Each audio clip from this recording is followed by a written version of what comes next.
The bicycle, one of mankind's greatest inventions and the most popular form of transport in history. I'm Rob Penn, writer and bicycle obsessive. I've ridden a bike most days of my adult life and watched it evolve over the years. They really are just about the most modern design bikes that I've seen for ages. Now I'm setting out to build my dream bicycle and to tell the story of this remarkable invention and its impact on society. Look at that. I'm going to travel the globe collecting hand-built parts from some of the industry's finest craftsmen. Some Italians, they like to go...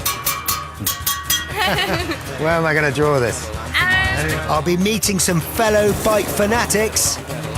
That would rub against the wheel. And some of the people who revolutionized the way we ride. It was always scary, but that was why you did it, right? I'm going to explore how the bicycle has shaped the way we live and how it continues to do so. We need to go back to the future. We need to rediscover the joys of this brilliantly simple machine. This is the story of the bicycle's evolution, from engineering marvel to modern transport icon.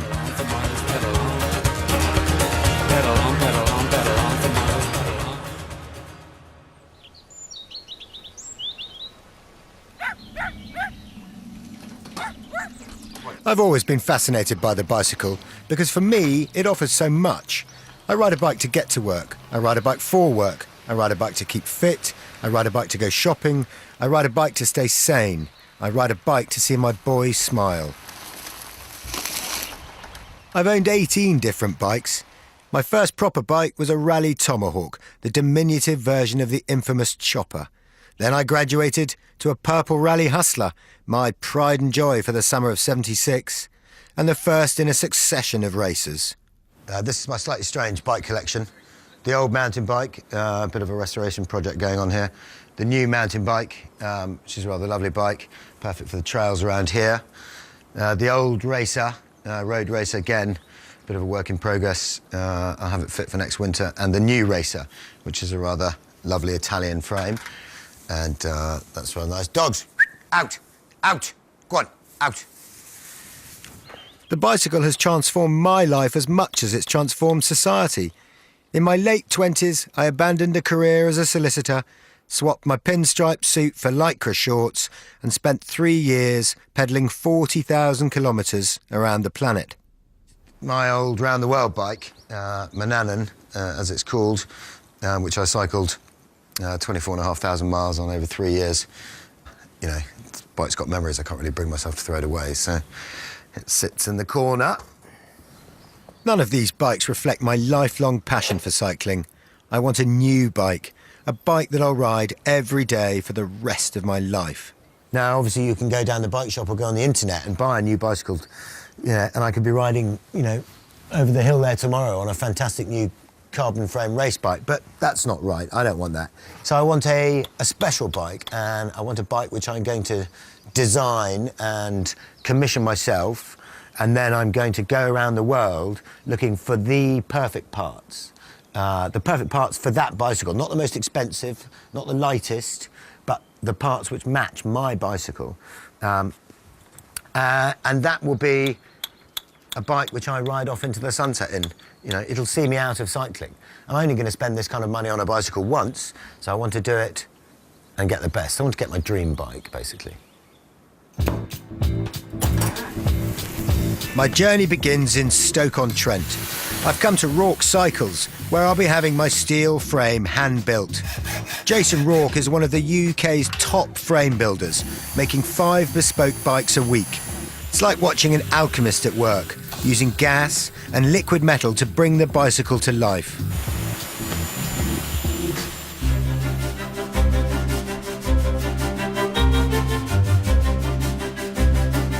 The earliest ancestor of the bicycle was invented by German aristocrat Baron Karl von Drais in 1817. He realised a dream as old as mankind, a mechanical horse with wheels. Known as the running machine, it became the fashionable plaything of the rich in Regency England, hence its nickname, the Dandy Horse. The world had to wait 50 years for the next evolutionary leap. Around 1865 in Paris, the Michaud brothers put pedals and cranks on a dandy horse, and the velocipede was born. With wooden wheels, it was still heinously uncomfortable and deserved its new nickname, the Bone Shaker. Things then gathered pace, quite literally, with the development of the high wheeler or penny farthing. The large front wheel increased speed and comfort, and it was more affordable to the burgeoning middle classes. The height of the bicycle, of course, had one major disadvantage. When you fell off, it hurt. Finally, in 1885, a young engineer called John Kemp Starley from Coventry came up with the safety bicycle. So called because you could touch the ground with both feet. Starley is the greatest British inventor you've never heard of, and he gave us the first modern bicycle. All previous incarnations of the machine were obsolete in months. Almost every bicycle made since has conformed to Starley's diamond frame. The great thing about this is you're plunging back through history here, because this is effectively the shape of the bicycle that Starley came up with in 1885, the first safety bicycle. 2 triangles. And like I say, a set of simple steel tubes has been turned into this extraordinary weight-bearing machine which will take you wherever you want to pedal. I just want to get a rough idea what you look like on your bike. Just to start off. Jason's dad, Brian, is fitting me for my frame. Brian Rourke is a cycling legend. Winner of numerous national championships and milk race veteran, he's been fitting people to bespoke bicycles for 30 years. Like a tailor on Savile Row, Brian is meticulous in his measurements and makes the frame to fit the customer. I would suggest we went to somewhere around about there. The frame is the heart and soul of the bicycle. All the components will wear out eventually and be replaced. The frame will only be made once. And it's all ultimately about making you, the rider, as efficient as possible, isn't it? That's right, yeah.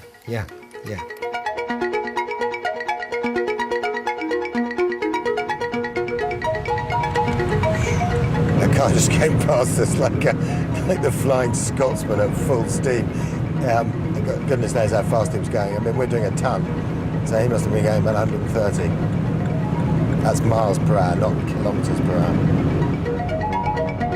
I'm on the Autobahn in Germany, 2 hours north of Frankfurt, en route to buy the tyres for my bike. Continental Tyres have an unrivaled reputation for reliability and quality, hand-built quality, in the bicycle world. But they mean more than that to me, because I had Continental tyres on the bicycle that I rode around the world, and they were fantastic, puncture-free tyres. The next evolutionary leap in the story of the bicycle was the invention of the pneumatic tyre. In 1888, a Scottish veterinary surgeon called John Boyd Dunlop stitched a rubber tube inside a canvas sleeve, filled it with air, and founded a global business that's still trading today. When Dunlop's tyres met Starley's frame in 1888, it was a catalyst for the first golden age of cycling and a turning point for human society. The bicycle went into mass production. In 1895, 800,000 bikes were built in Britain alone. The humble bicycle played a critical role in both the emancipation of women and the subsequent expansion of the national gene pool. Young women could now travel to neighbouring villages and meet a wider circle of young men. Suburbs sprang up around cities as people could now commute. More than anything, the bicycle ushered in a new era of freedom and social mobility, as working men and women enjoyed the first ever affordable form of personal transport.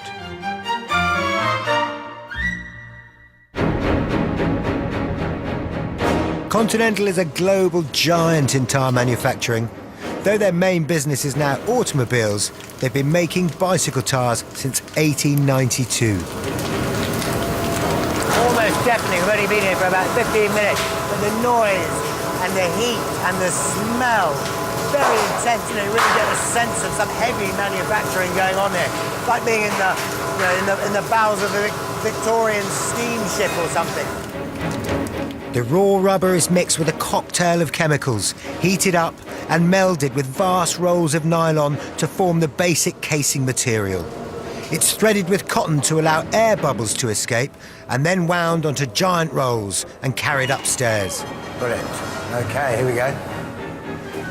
The rolls are then cut into thin strips and checked for flaws. Each strip will shortly be turned into a tyre. The constituent parts of the tyre are then folded together by hand. There's something like, a Cuban cigar being rolled here. It's the hands which keep the quality so incredibly high. Now it's ready for the final part of the process. The last stage is called vulcanization, a chemical process using sulfur that's changed little since Charles Goodyear invented it in 1839. So this is still flat. You could pull it apart with your own hands if you really wanted to. By the time it's been vulcanized in one of these extraordinary machines from still hot, it looks like that. It has form and shape. Vulcanization takes 3 minutes per tyre. The end result is checked and ready to ride. Right, here it comes. So I can take that out now? Just take him out. There it is. There's the tyre. Right. Here comes the next one. You take it. Look at them, smoking. They're so hot off the press. Well, fantastic. Brilliant. Thanks, Will. Very welcome. I'm very, very excited to have these tyres. Yeah, this will cost you 80 euros. 80? Yeah. That's... Our dinner for the two of us.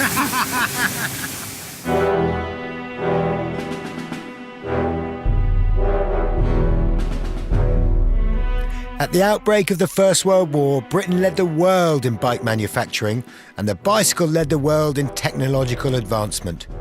Many components that were essential to the development of the motor car were first invented for the bicycle. Ball bearings, tyres, chain-driven sprockets, and spoke-tensioned wheels. Birmingham was the bike manufacturing centre of the UK and home to more bicycle factories than anywhere else in the world. But in the second half of the 20th century, those factories closed down as production relocated to Asia. Today, almost all evidence of the industry has gone.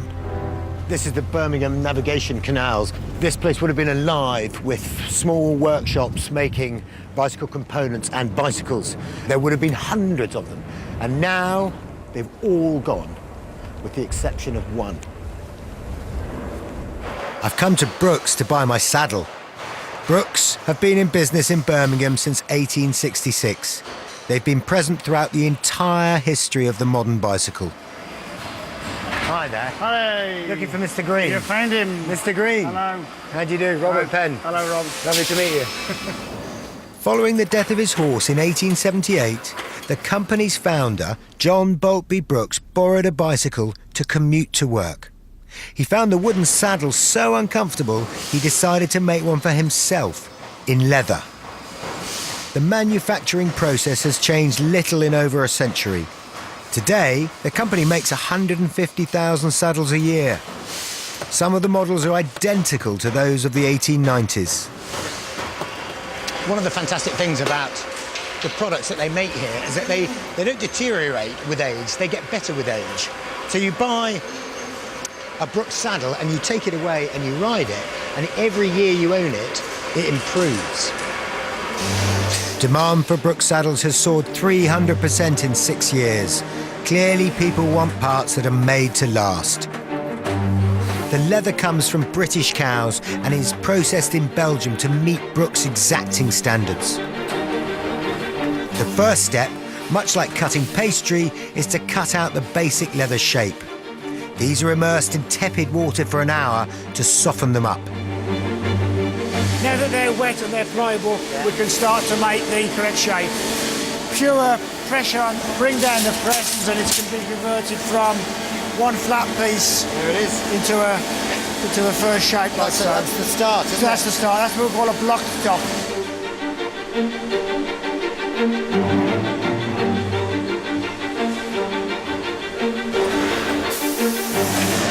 It looks like a machine where you might lose a finger quite quickly, Diane. Is that right? Yes. You got all 10, have you? All 10 still going? Yes. Look at that. Quality. So what it's doing here is chamfering the sides, which is like literally just shaving a piece of the leather off. By doing this, it would stop the cutting inside of the legs. It's all done in one continuous motion, as you can see. You can make quite a mess of a nice saddle there, couldn't Yes, you? you could go horribly wrong. If you slip or make a mistake, you've ruined the leather top there. Do you get paid double what everyone else gets paid? After knocking in the copper rivets, a feat of hand-eye coordination, the last step is to connect the metal structure to the leather top. One final buff and polish, and hey presto. Fantastic. Well, it's doubly exciting having seen how it's made. Yes, exactly. And to know that, you know, it's all made by these, by hand. That's right. Absolutely fantastic. £90 later, I'm the very proud owner of a Brooks Team Professional. Look at that! Brooks! You beauty, look at that!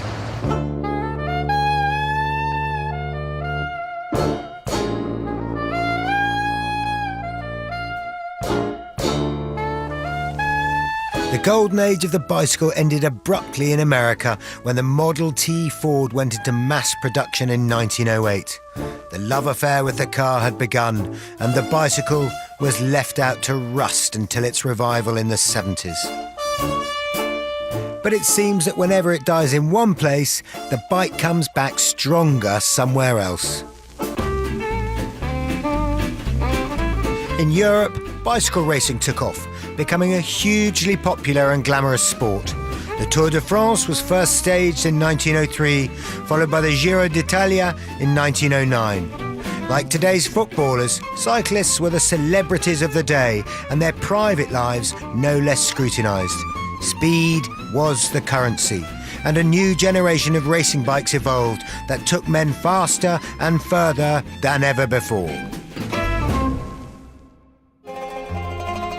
One of the greatest innovators of the time was Italian Tullio Campagnolo.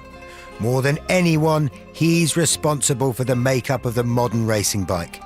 He introduced the quick-release wheel, the modern derailleur, and the first group sets.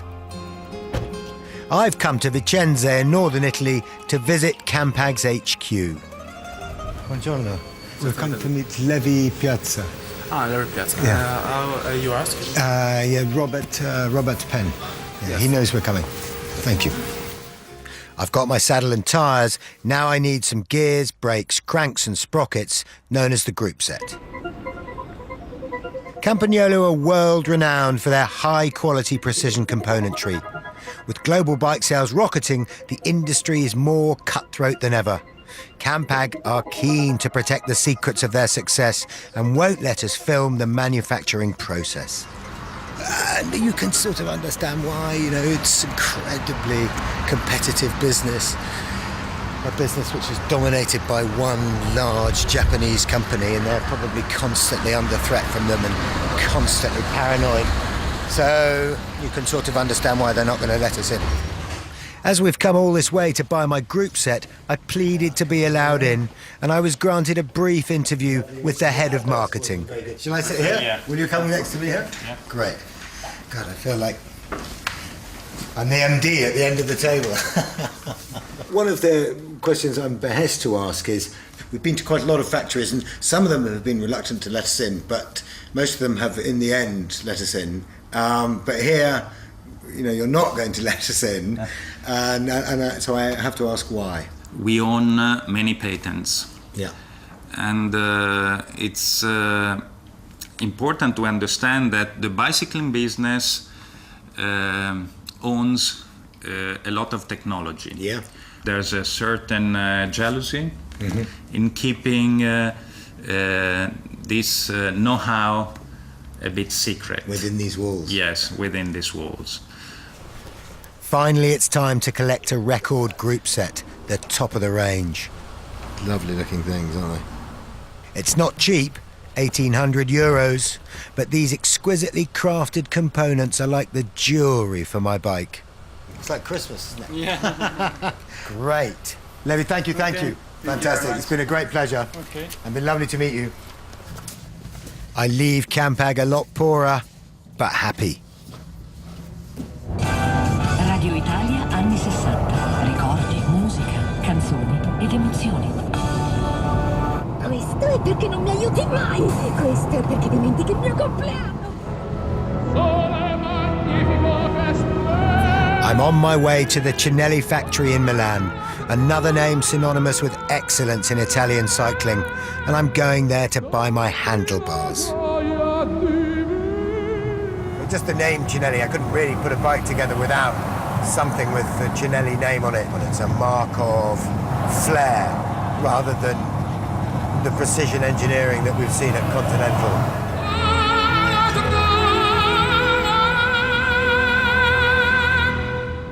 Mi scusi, non parlo italiano, parlo inglese. Buongiorno. Buongiorno. I'm here to meet Antonio Colombo, a bike builder, art dealer, and one of Italy's cycling philosophers. Cinelli dominated the pro racing world for half a century. Their hand-built bikes have won 28 Olympic gold medals. Like Campagnolo, they've stayed ahead of the pack through constant innovation, while Antonio manages to bring his own style to the manufacturing process. We have a nice round bottom bracket. Yep. Which is unusual. Usually Yes, yeah. And one day I said, oh, could be a nice face here. So I think it's something which is new on a bicycle. I think it is something that's new on the bicycle. Which is the essence of cycling. Yeah.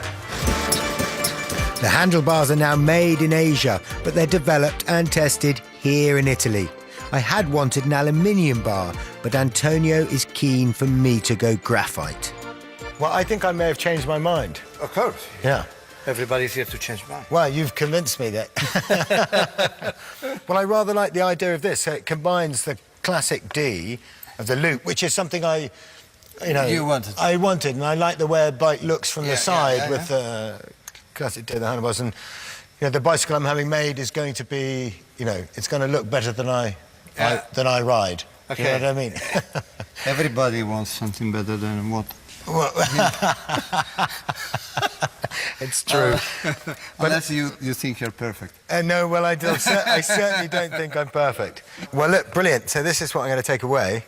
Can I come and pay for this? Okay, let's go to the cash. Let's go to the cash shop. Brilliant.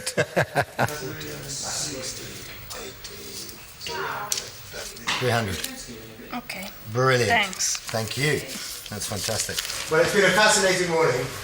Thank I you. have one of your beautiful handlebars to take away with me, which I'm very, very I want to see the bicycle complete. I promise you I'll send you a photograph of the complete bicycle.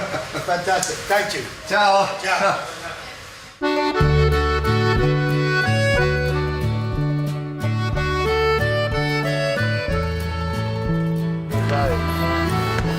I felt I couldn't leave Italy without going for a ride, so I've joined Antonio and two friends for a Saturday morning jaunt.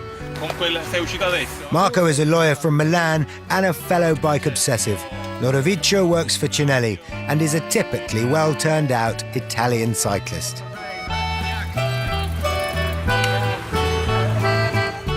We're 50 kilometers north of Milan, pedalling along the shores of the majestic Lake Como. We're on a famous signature ride of the Giro di Lombardia, one of Italy's most prestigious races. Italian cyclists are hyper-style conscious. Their passion for the perfect look is embodied in the expression bella in sella, which means looking good in the saddle. What you see is all the Italian cyclists out in the team strip of their heroes, and it's quite difficult for British people to sort of interpret it, but it's like, my son who gets up on every single Saturday morning and puts a Liverpool shirt on with Gerrard on the back. It's the same for these guys. They get out of bed on Saturday morning and the first thing they do is they pull on their team strip of their cycling heroes, whether it's Columbia or Lamprey or one of the other great road teams. There are employees who earn, I don't know, $1,500 a month, and they ride bicycle of 5,000 euro, and they change it every 2 years. Really? So Amazing, yeah. we're climbing 554 metres above the lake on a pilgrimage to one of the spiritual homes of the bicycle. We're halfway up. I haven't puked, and I'm really enjoying it. Feels good. I'm on a very beautiful bike. Slightly nervous that people think I might be part of Team Cinelli.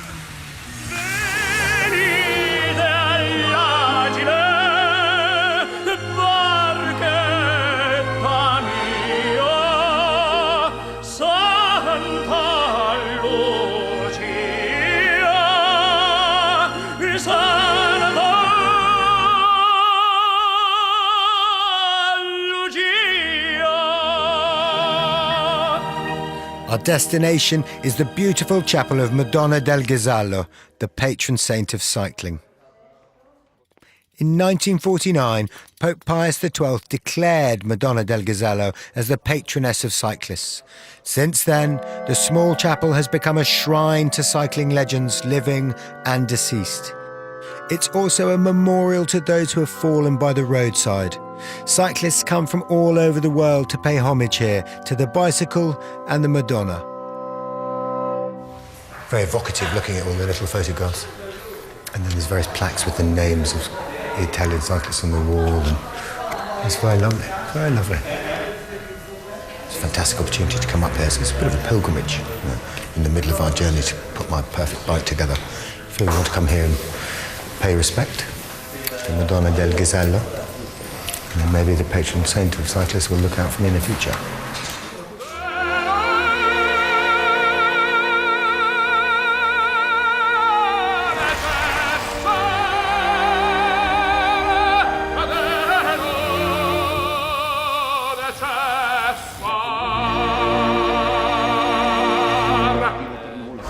Raise a glass to you, gentlemen. Thank you very much for a fantastic morning cycling. Thank you to you. Thank you. Thank you to you.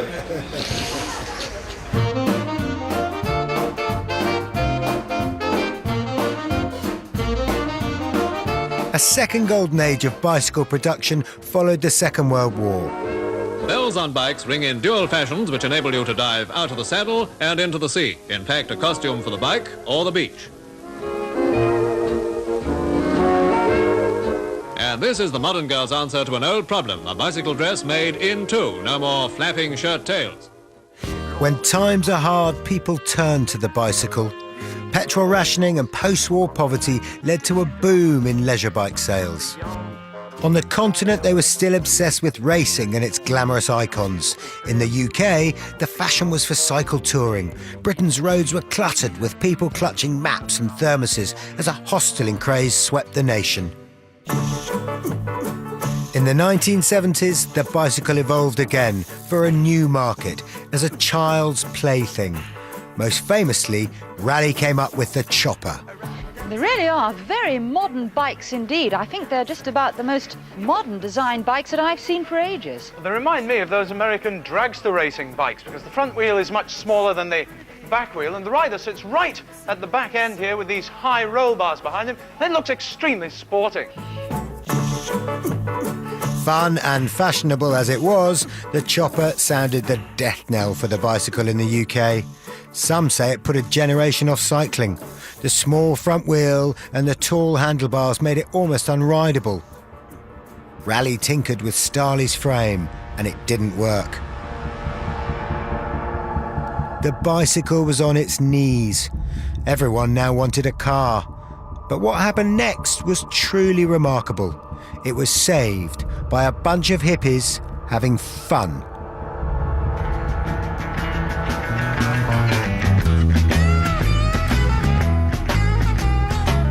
I'm heading north out of San Francisco to get myself a pair of wheels and to visit a very special place in the evolution of the bicycle. So we're heading across the bridge out to Marin County, which is where, well, that's where mountain biking began in the mid-1970s. These crazy guys riding up and down Mount Tamalpais invented the mountain bike, and everybody wanted one. The mountain bike was born out of the counterculture of the 70s in Northern California. It was an era of change and freedom, and, as it turned out, of innovation. an adventurous band of young hippie cycle nuts began staging informal downhill races in the hills, pushing the bicycle to its limits. They took old cruiser bikes known as clunkers and adapted them to the off-road trails with knobbly tyres, better brakes and gears, and other parts salvaged from old bicycles and even motorbikes.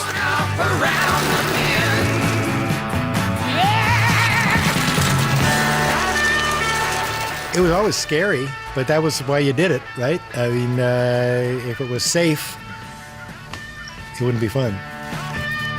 Amazingly enough, I mean, heck, we didn't even have helmets. All things considered, we came out of it pretty unscathed. I never broke anything. Actually, I never broke anything in my life. I don't know just how I've been so lucky, but...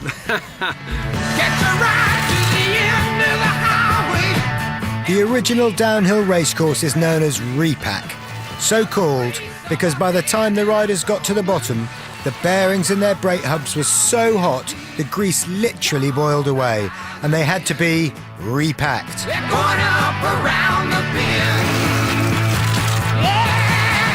The first repack race in 1976 was won by the only rider who did not crash.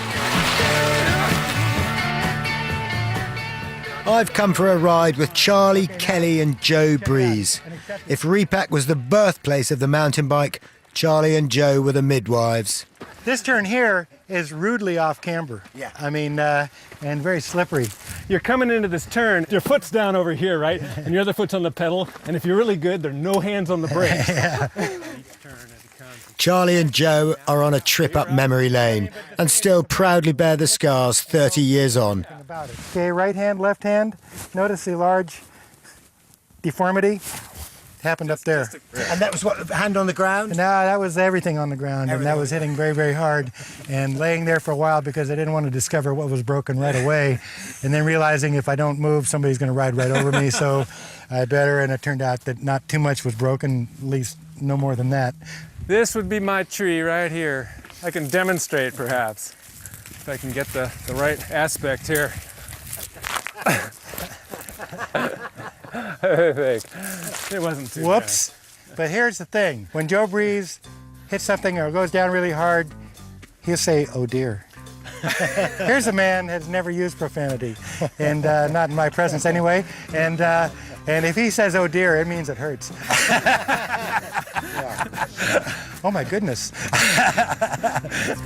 Early in the evening, just about time, over by the courthouse, they're starting to unwind. 4 kids on the corner, trying to bring you up. Willie picks a tune out and he blows it on the hum. Down on the corner, out in the street, Willie and the folks the band, bringing you good happy feet. The trail record is 4 minutes 22 seconds, held by Gary Fisher. Thankfully today, no one's trying to beat it. It may not look that fast, but it's lethal. Dressed in old school 70s denims, Joe and Charlie show me how to perfect the skid using boots rather than brakes to corner at full tilt. There's a happy good. People come from all around to watch the magic board. Joe goes in for a big slide at the end, but doesn't quite pull it off. I can do that. I'm sorry, I explained that earlier, didn't I? I did explain that to you, didn't I? Great, thank you so much. I mean, really, what a great pleasure to ride the Repack with you guys. Thank you very much indeed. That was fantastic. If you hadn't come out here, I'd probably have to work anyway. So, yeah, okay. I wouldn't have been here without you. So, thank you. As one American cycle historian put it, the mountain bike saved the bicycle industry's butt. In 1983, 1 in 20 bicycles sold in the US were mountain bikes. A decade later, it was 19 out of 20. The mountain bike was comfortable and easy to ride. Like Starley's safety bicycle, it was a true people's nag. They couldn't be made fast enough. Factories sprang up in Japan, Korea and China to meet spiraling demand. Even today, it's very hard to wrap around emotionally that something that my friends and I, and there was only half a dozen of us really are the key people, that we could influence anything so huge. It wasn't about the technology so much, except we were pushing the bike, there's no question about it, but that social side, the camaraderie, getting together for that sunset ride, and hey, let's stick around and get the sunrise ride. You know, it was a great time. We had a whole lot of fun, and I've got lifelong friends from it.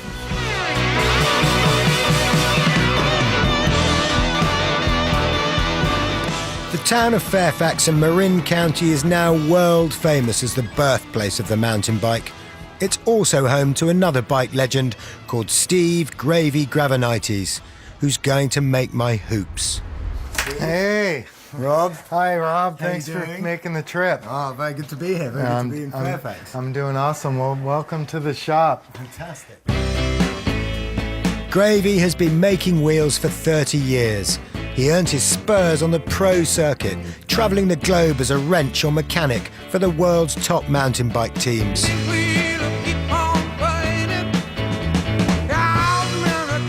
After calculating exact specifications for my wheels, Steve gets to work. The first part of the process is called lacing. Steve literally weaves the spokes onto the hubs and the wheel slowly starts to take shape. Well, one of the reasons that make my wheels so good is just my patience, really, and ability to just take my time and really fine-tune it. Yeah. You know, and I really do equate it to like a musical instrument. You're going to tune and tune until it's perfect, you know? You don't want it any other way. You don't want to have it attitude. Oh, don't even listen. The strength of the wheel actually is the way it's dispersed along its width. And the weight of a wheel, it pushes down on the hub. Your weight is pushing down on this hub, but it's all these spokes pulling down on the rim that are holding you up, but it's rim strength itself that is actually riding you on the ground. The spokes don't work at all in compression. They only work in tension. There you go. The wheel is on its way. It's laced, and now Gravy's going to do the truing process, which is the artistry, I suppose you might say. Yeah, you're trying to make it perfectly straight, side to side and up and down. So by tightening or loosening spokes, I'm able to move the rim around side to side. Or if I tighten a big group of spokes, it'll actually pull the rim towards the center of the hub. Or if I loosen a group of spokes, it'll actually allow the rim to move away. And the objective of all this is to make it one perfectly round. Perfectly round. Equal tension, so each of these spokes will be the same tension with each other. And over the years, I've got it to this state where it just almost happens by itself. You know, the fine result is a nice wheel, really as fine as you can build it. It just comes together perfect the right time, like Michelangelo mixing paint. If it's not mixed right the first time, start over. Yeah, and see, I like to see it come through the first time. Every subtle adjustment of the truing process is done by hand and eye, but Steve insists on scientific levels of precision, checking the tension on every spoke with minute accuracy. Some Italians, they like to go, right? They're like, oh, that one's tighter, this one's looser. But you cannot really ever measure nearly as fine as you could, as you can here. Just make sure it's true. Wow, it's an absolute joy. See, it's coming together beautifully. That sure is. And you can't quite imagine when you've just got this hub in your hand and the spokes in the other and a rim hanging from a hook on the ceiling, you can't quite imagine there ever being one and being a wheel that's going to go on your bicycle. And that really comes true watching Gravy work, because you can see the fineness, the adeptness of his hand movements and the way that he handles the tools, really like they're appendages to his body. And it's a lovely process to watch. You know, a wheel that's taken care of properly, overhauled and not left out to rust, can last decades and give you all sorts of fun rides. Look at that. It's super straight. I mean, you really can't see because all the stickers, moving, but it's super straight. It's way in the middle. I leave Steve to start work on the other wheel and head out for a random encounter with one of Fairfax's homegrown cycling characters. So last night we're in a bar in Fairfax and we get talking to the landlord and he says, if you're writing a book about bicycles, there's one person you have to see in Fairfax. He's called Rudy. He says, you live down here, down this alley, turn left and then you can't miss him. His picket fence is made of skis and he's got a 15-foot blue marlin on the wall. And inside, he's got a fantastic collection of beautifully restored ancient American bicycles. So we're going to have a look. I have no problem finding Rudy's house and he's more than happy to show me his bikes. Come on in. Thank you. So come on back, I'll show you the fleet. Rudy has an extraordinary collection of beautifully restored American Art Deco bicycles from the 1930s to the 1950s. These were the precursors to the clunkers that Charlie and Joe were trashing on repack. I suspect they don't repay in miles the care Rudy puts into them, but you cannot fault a man who loves his wheels like this. This is a 1939 Shelby Traveler, and this is a 1940 Hiawatha. This is the men's bike with the tube here, and a girl's bike back then. She would step through because back in the day they would wear skirts and whatnot. Wouldn't have to suffer the indignity of cocking a leg over a bicycle. Right. And this is a 1948 Schwinn DX, and I transformed it into a what I call a fireman's bike. You would pull this, that would rub against the wheel, and it creates the so you would pull that, it would rub and then release. I mean, they have a tremendous feel. They make you feel like a kid as soon as you get on the end of the handlebars. Oh, yes, don't they? Isn't that lovely?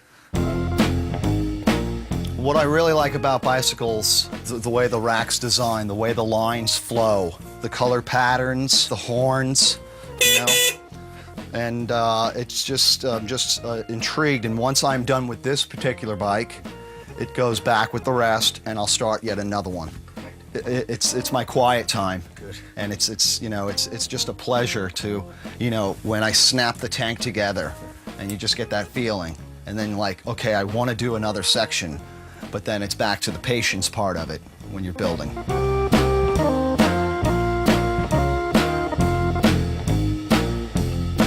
I'm popping back to Gravy's to pick up my brand new hand-built wheels. There's the rear one. My God. And here's the front one. I gave you one of my old postcards. Oh. That's actually my hair, believe it or Is it not, really? back in the day. Yeah. Fantastic. And just a little something to stick on your wall at home. Great. Well, that's tremendous, actually. Isn't that awesome? Yeah, that really is. My hoops. Your hoops. No, I'm so chuffed. You're I really, so really am. happy. So we'll do this. That's 360. Gravy, thank you. I can't wait to get these on my bike, really. Yeah. Oh, I can't wait to see it. So you have my email address. Yeah, I'll send you a photo of the bike. I when fully I'm done. expect a photo or maybe a little blurb, you know, a little video blurb of you riding it down the road or something. Thanks, Gravy. Have fun with those wheels. Look at those wheels. Hey, my wheels.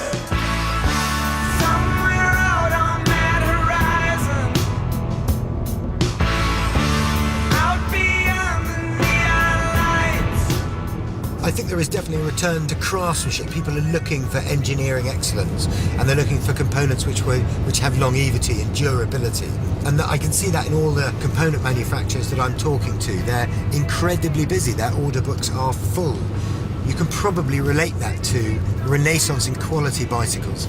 People are looking for hard-wearing, beautifully made components which will last.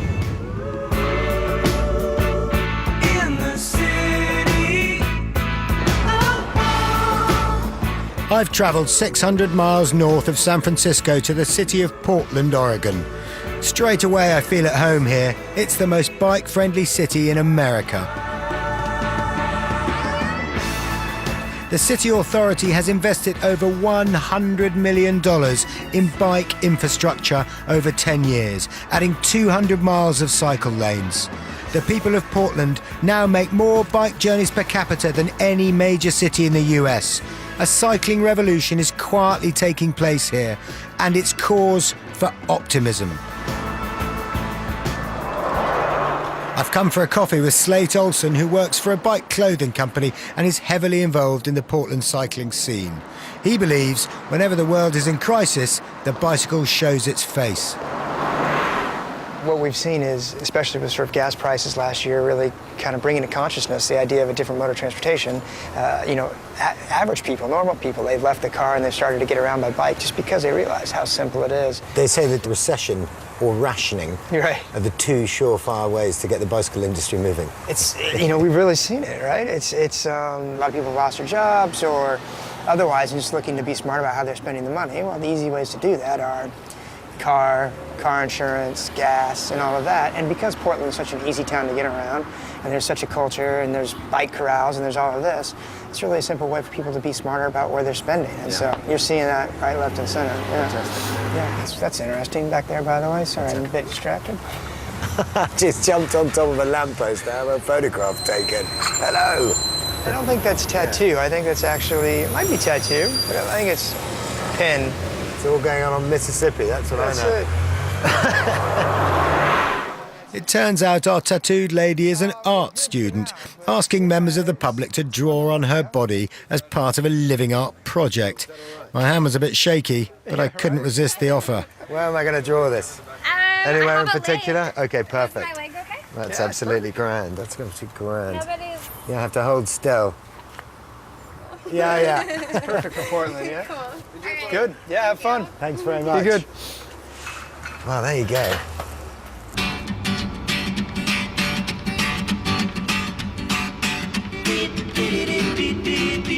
God knows where we are now. The main reason I've come to Portland is to buy a headset for my bike from a company called Chris King. Well, we're truly lost. Do you know where Nella Street is? I don't know. You might ask them. Thanks very much. Go down to 29. Yeah. Take a left. Yeah. I finally found a man who knows, or at least has heard of, Nella Street. He said it ain't much of a street, but he knows where it is. Chris King. You can see it written on a truck. Hallelujah. When I arrive, I'm told that the company owner, Chris King himself, doesn't give interviews and doesn't normally allow cameras in. But the head of marketing, Chris DiStefano, kindly allows us through the door for a quick but controlled glimpse of the factory. This is into the... This would be the culmination of almost everyone else's tour. In fact, everyone else's tour ends right here. Okay, good. But because it's you and your dream bicycle, you're very kind. We'd like to take you past the red door. So past the red door. Like Campagnolo, Chris King is trying to compete in an aggressive marketplace and guards its patents carefully. The headset joins the handlebars and stem to the frame of the bike, and Chris Kings are world famous for their craftsmanship and longevity.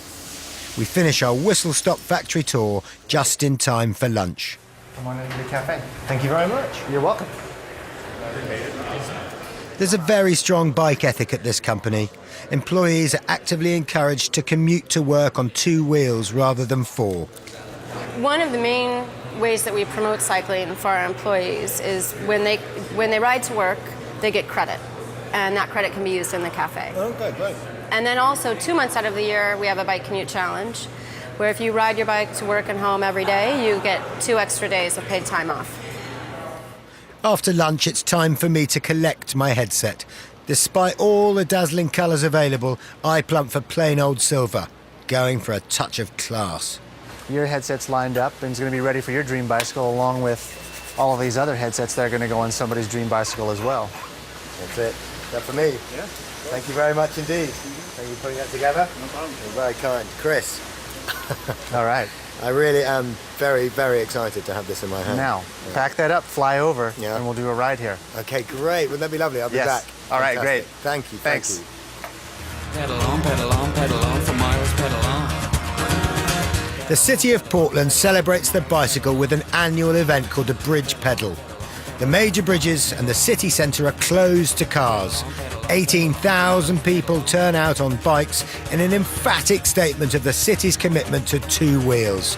It makes a powerful impression upon me. I'm alone, I tend to brood, but when I'm out on my bike, it's a different mood. I leave my brain at home, get up on the saddle, no hanging around, I don't diddle-daddle. I work my legs, I pump my thighs, taking the scenery, passing me by, so come on, get up on your bike. You really have got the full spectrum of the cycling world out today, which is wonderful.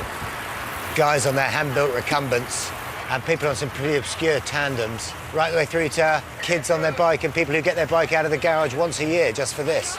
And it's really, really lovely to see the full spread of humanity on bicycles riding around Portland.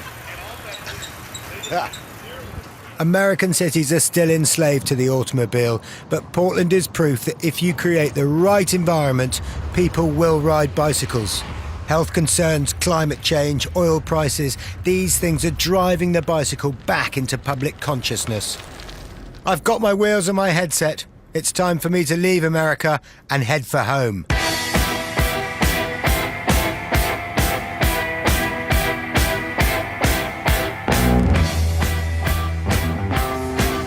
Portland's not the only city enjoying a renaissance in cycling. In London, a new era of the bicycle is dawning, heralded by its own celebrity mayor.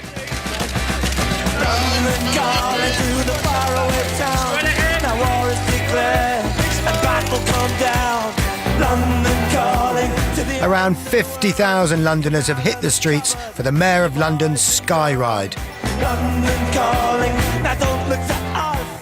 The bicycle is right up there with the printing press and the internet as one of the great liberating forces of humanity. And with the automobile itself, it's clean, it's green, you can look up at the trees, you can absorb the beauty of the city, and you feel good, and you get to your meeting, whatever you've got to do, with your endorphins coursing through your bloodstream in a good frame of mind, with ideas popping out of every orifice, and you're there to work. It's a fantastic way of commuting, and obviously we hope very much to increase it. We might perhaps be at the dawn of a new golden age of the bicycle. Do you get that sense? Don't forget that in about 1904, 20% of all journeys in London were by bicycle. Is that right? Yeah. 20% of journeys in London. We're now back down to 1 or 2%. We need to get.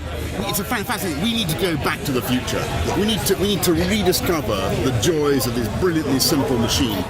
The number of cyclists in London almost doubled between 2000 and 2007. Once famous for its congestion and smog, London is slowly earning a reputation as a cycle-friendly city.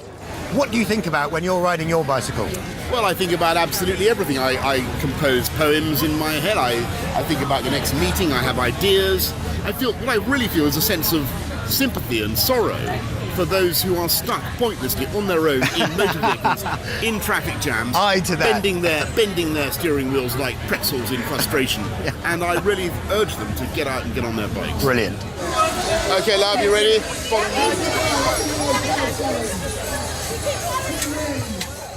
I've come back to Rorke's Cycles, where Brian's son Jason is going to paint my frame. It's the moment I've been dreading most of all, as I finally have to decide on the colour. That's been popular over the last few years, like a sort of dark grey. Is it really? That's the colour we've just done for Muhammad Ali's bike. Colour of blood. If it's good enough for Muhammad Ali, it's good enough for you. Pink? Pink, no. Purple. 20 years ago, I'd let you have that colour. That Bianchi blue, is it? It is quite nice, that, isn't it? Yeah. You talked about a dark blue, didn't you? Yeah, yeah.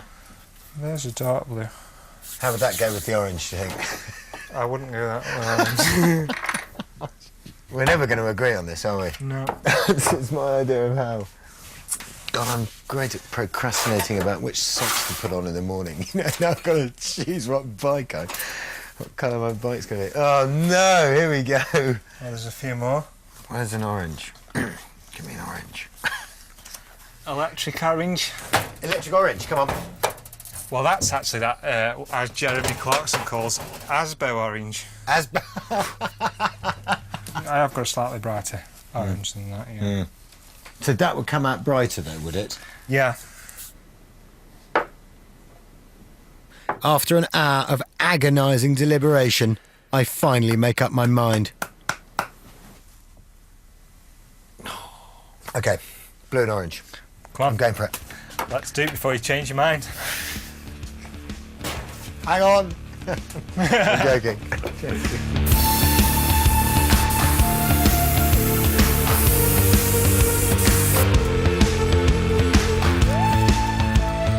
I mean, I really like it. I just hope it goes with the blue. Yeah.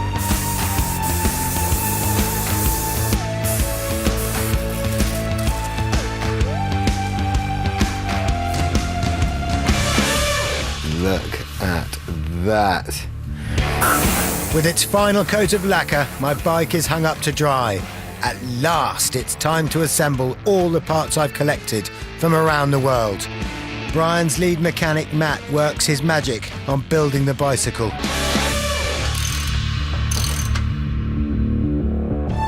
My dream bike is finally coming to life. It's cost me just over $4,000 and a journey of 11,000 miles.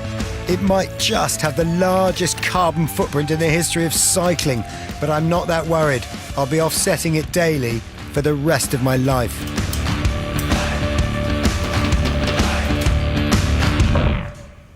There's an element of sadness, of course, because, you know, it's been a great journey we've been on, and this really is the culmination of it, the bike being put together. But with that, there is also a silver lining to that cloud, and the silver lining is this millimetre perfect incarnation of one of mankind's greatest inventions, my bike.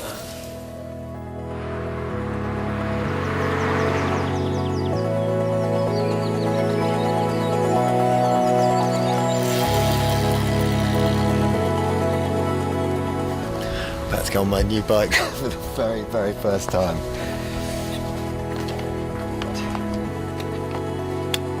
Again, enjoy the ride. This bike reflects my lifelong love affair with the bicycle. It also carries my future hopes. You make a covenant with a machine like this to look after it for as long as it spirits you away. We're equal partners then, in a relationship that will last decades. It's very alive. Alive with the skill of the people who made it. Very beautifully balanced. It feels very tight, obviously, so it's brand new. And it's magic. Absolute magic. I want to ride around the world.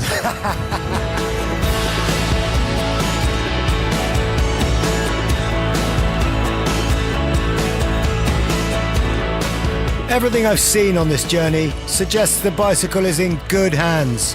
Our ancestors thought it one of their greatest achievements.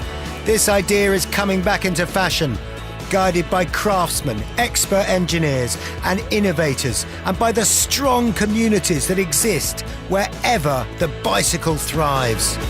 We are at the dawn of a new golden age of the bicycle. Long may you ride.